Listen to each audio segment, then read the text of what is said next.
वो मुझसे योग्यताओं के मामले में 21 था। उतना जीवट वाला व्यक्ति कोई हो नहीं सकता जो जिंदगी से हार सकता ही नहीं। इंटरकास्ट मैरिज की उन लोगों ने, दोनों घर में तलवारें खिंच गई। जब मैं दिल्ली आया था 1990 में, मेरा एक दोस्त जो मेरे साथ ही आया था उसी शहर से, उसने एडमिशन हंसराज कॉलेज में लिया। मैं और वो स्कूल के डिबेटर्स थे। डिबेटिंग में हम लोग स्कूल टाइम से काफ़ी एक्टिव थे। डीयू में आए तो यहाँ भी एक्टिव रहे। डीयू में मैंने करीब 5 साल डिबेटिंग की और मेरा ख्याल है कि लगभग 300-400 डिबेट्स मैंने जीती होंगी डीयू में, कुछ हारी भी होंगी, लेकिन मैंने खूब डिबेट, वो मेरा दरअसल दाना पानी था, रोजी रोटी मेरी वही थी कॉलेज के दिनों में। घर से पैसे मैं लेता नहीं था, मिलते भी नहीं थे, देना क्या था, मतलब ऐसी स्थिति भी नहीं थी उस समय मेरे घर में कि मिल सके। तो डिबेटिंग मेरा रोजगार था, एम्प्लॉयमेंट था मेरा, उससे काम चल जाता था आराम से। उसका भी चल जाता था, वो हंसराज से था, मैं जाकिर हुसैन से था। हम खूब डिबेट्स में मिलते थे। अक्सर ट्रॉफी या तो हम जीतते थे या वो जीतता था, कोई भी जीते रूम पे ही आती थी क्योंकि हम रूममेट्स थे, एक साथ ही रहते थे। वो मुझसे योग्यताओं के मामले में 21 था, बल्कि अगर वो 21 था तो मैं 15 ही रहा हूँगा या 12 रहा हूँगा, 22 या 21 तो नहीं रहा हूँगा। मुझसे बेहतर था योग्यताओं में, बड़ा अच्छा व्यक्ति था। ग्रेजुएशन के बाद मैंने एमए हिंदी साहित्य में एडमिशन लिया, जबकि बीए ऑनर्स हिस्ट्री में किया था मैंने। उसने तय किया कि वो कुछ और करेगा, प्रोफेशनल कोर्स करेगा, नौकरी करेगा, तो वो चला गया दिल्ली से। मैं दिल्ली में रहा। फिर मैं एमए के बाद तैयारी करने लगा यूपीएससी की। तब तक मैं यूजीसी जेआरएफ कर चुका था। पहला अटेम्प्ट दिया, प्रीलिम्स हो गया। मेंस मेरा 96 के मेंस की बात कर रहा हूँ, मेंस शुरू होने वाला था, 2 दिन रह गए थे। करीब 10 दिन पहले वो मेरे पास आया हुआ था दिल्ली में, मिलजुल के अच्छे से बात करके गया था। उन दिनों उसका एक प्रेम संबंध कहीं हमारी ही एक मित्र के साथ चल रहा था। हम सब दोस्त थे, तो उनमें से 2 लोगों का आपस में एक अफेयर था। मुझे नहीं पता क्या हुआ, लेकिन मेरे मेन एग्ज़ाम से 2 दिन पहले रात को 12 बजे एक फ़ोन आया और ये बताया गया कि मेरे दोस्त ने फंदा लगा के अपनी जीवन लीला समाप्त कर ली है। वो दिल्ली से दूर था कहीं,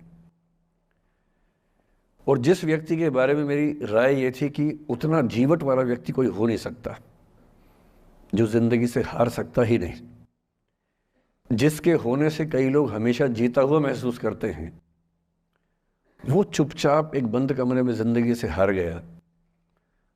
मैं आज तक नहीं समझ पाया कि ऐसा कैसे हुआ। बाद में टटोला, उसके पेरेंट्स से बात हुई, भाई से बात हुई। उन्होंने उसकी याद में एक सोशल वर्क शुरू किया ताकि किसी और बच्चे को ऐसा न करना पड़े। तो जो हल्का हल्का अनुमान हुआ वो है कि शायद कुछ ऐसा था रिलेशनशिप में जो नहीं संभल पाया था, और रिश्ता टूट ना जाए इसका दबाव बहुत ज़्यादा था, और वो दबाव झेल नहीं पाया। इस उम्र में ऐसा फेज़ आता है, कई बार आता है। ये एक कहानी है, हंसराज कॉलेज से ही जुड़ी है, इसलिए मैंने सोचा कि वहीं से बात शुरू करूँ। नाम जैसा कि मैंने कहा मैं नहीं बताऊंगा, तो नाम बताने का मतलब भी नहीं। और वो जिसकी मैं कहानी सुना रहा हूँ, आप लोगों के जन्म से पहले की बात है। आप तो सब 21वीं सदी वाले बच्चे होंगे ना, जेन ज़ी होंगे आप सब लोग, तो ये तो बहुत पुरानी बात है। एक दूसरी कहानी सुनाता हूँ। दूसरी कहानी ये है कि जब मेरा सिलेक्शन हो गया तो उस समय एक लाइब्रेरी है कैंपस में ही, सेंट्रल रेफरेंस लाइब्रेरी, आप जानते होंगे, CRL बोलते हैं, जो विवेकानंद जी की स्टैचू है उसके सामने ही वो लाइब्रेरी है। उस लाइब्रेरी में नीचे सब बैठ के पढ़ते हैं, और टॉप फ्लोर पे रिसर्च फ्लोर है जहाँ MPhil PhD वाले बच्चे पढ़ते हैं। मैं उस समय शायद PhD कर रहा था या MPhil खत्म हुई थी, वहीं बैठता था, पढ़ता था रोज़। कई दोस्त पढ़ते थे हम लोग वहाँ।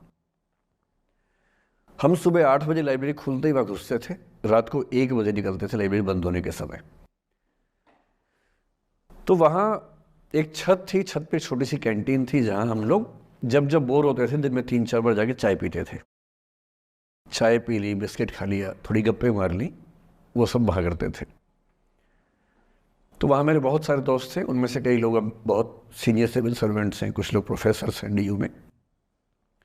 2 बच्चे थे मुझसे जूनियर, 3-4 साल जूनियर थे, बड़े प्यारे बच्चे थे। मुझे उस समय तक पढ़ाई लिखाई का शौक अच्छा खासा हो गया था, तो वो रोज़ मेरे साथ बैठते थे केवल बात करने के लिए, किसी मुद्दे पर बहस करनी है तो बहस होती थी, समझते थे। फिर मुझे पता लगा कि वो दोनों रिलेशनशिप में हैं, रिश्ते में हैं, दोनों ने शादी भी कर ली। उनकी योजना DU में पढ़ाने की थी या सिविल सर्विस की भी थी, शायद, पता नहीं। मेरा इंटरेक्शन बहुत ज़्यादा उसके बाद रहा नहीं उनसे, क्योंकि मैं सर्विस में चला गया था। इतने जिज्ञासु बच्चे थे दोनों, इतने जिज्ञासु कि उनसे मिलकर तबीयत खुश हो जाती थी कि हर चीज़ जानने का मन करता था उनका, हर विषय पढ़ने का मन करता था। एकदम जीवन से भरे हुए बच्चे, आंखों में चमक ऐसे।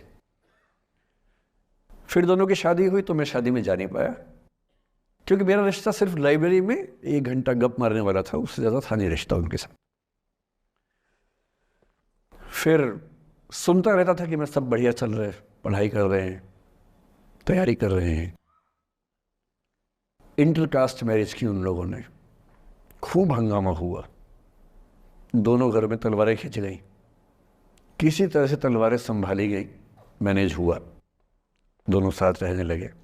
और फिर 3-4 साल के बाद एक दिन मैंने खबर सुनी कि उस बच्ची ने फंदा लगा के जीवन लीला समाप्त कर ली। मैं आज तक नहीं समझ पाया कि ऐसा क्या हुआ होगा।